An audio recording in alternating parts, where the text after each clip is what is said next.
책을 읽는 가장 쉬운 방법. 윌라 오디오북. 일 잘하는 사람은 단순하게 합니다. 저자 박소연, 출판 더 퀘스트. 단순함이 궁극의 정교함이다. 레오나르도 다빈치. 프롤로그. 일하는 시간이 불행한데 삶이 만족스러울 수 있을까? 워라벨은 이제 트렌드 수준을 넘어 삶의 패러다임으로 자리 잡았습니다.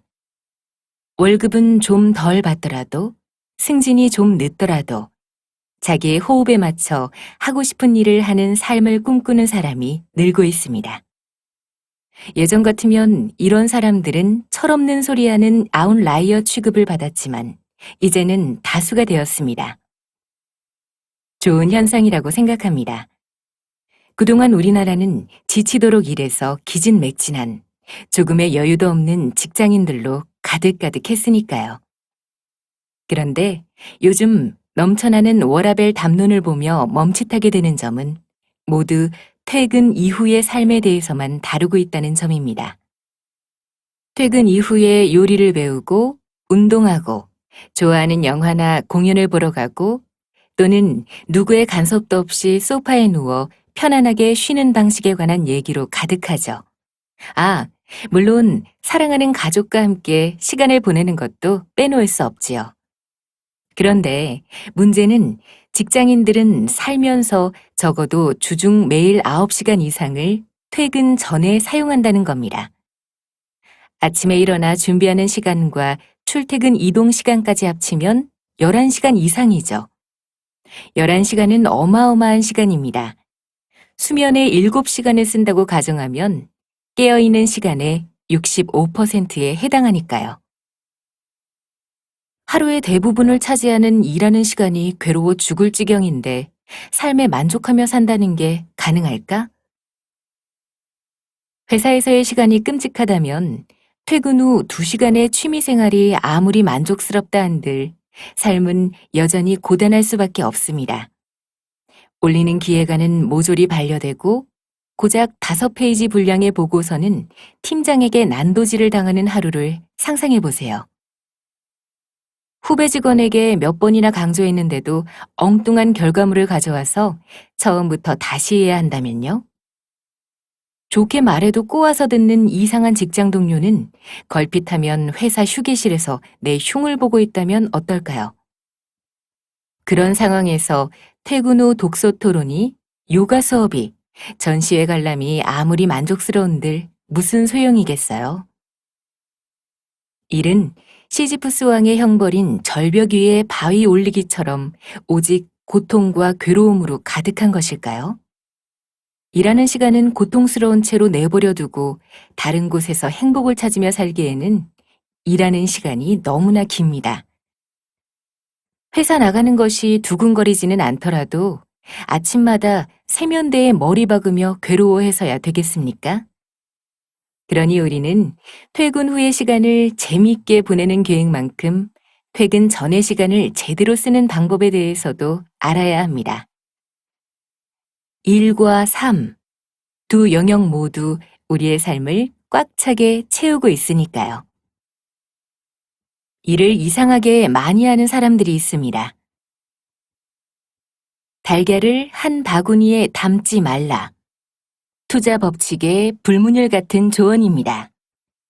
분산 투자는 위험을 적절히 나눌 수 있는 좋은 전략이죠. 하지만 이런 원칙은 투자 규모가 어느 정도 궤도에 올랐을 때 적절한 전략입니다. 월급 200만 원을 받는 직장인이 베트남 펀드에 3만 원, 금펀드에 2만 원, 청약에 2만 원, 적금에 3만 원, 이런 식으로 투자하는 건 현명하지 않습니다. 회사에서도 적은 투자금, 한정된 시간과 에너지를 가지고 분산 투자처럼 일하는 분들이 있습니다. 내가 뭘 좋아할지 몰라 골고루 준비했어 라고 말하는 것처럼 기획안도 고만고만한 수준을 여러 개, 보고서도 각종 조사와 통계 자료를 꽉꽉 채워서 작성합니다.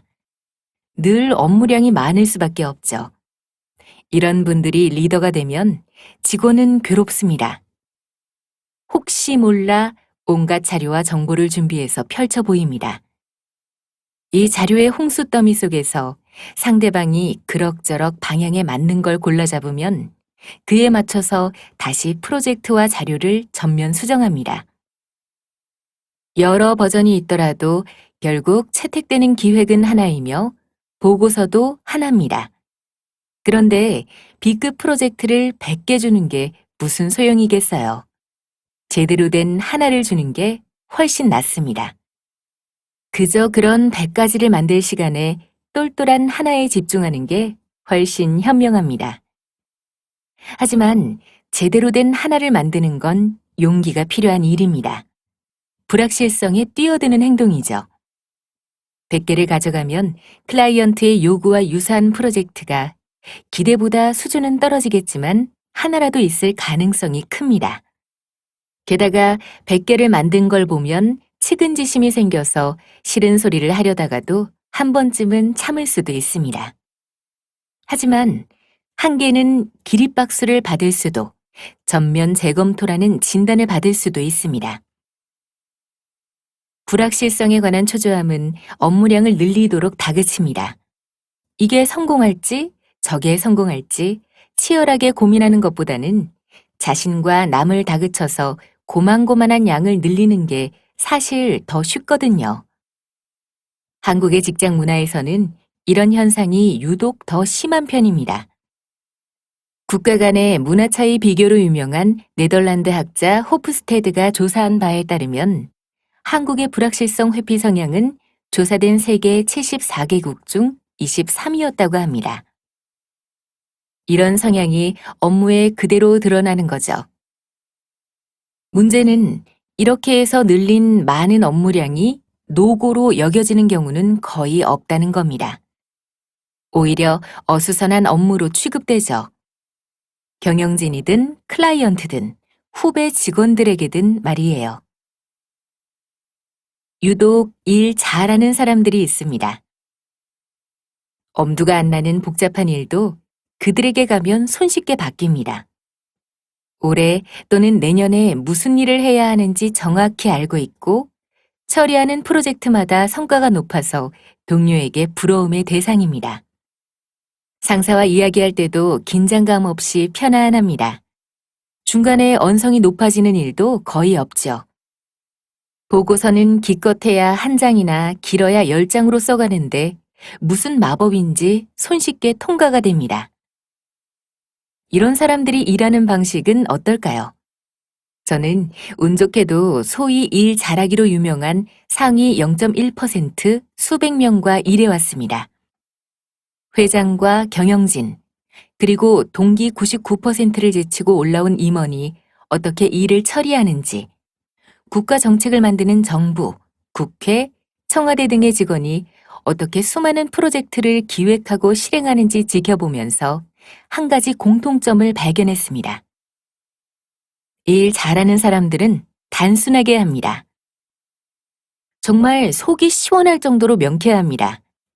그들의 보고서, 기획 방식, 말을 통해 소통하는 능력, 다른 조직과 협업하는 기술 등을 보면 저도 모르게 감탄하게 됩니다.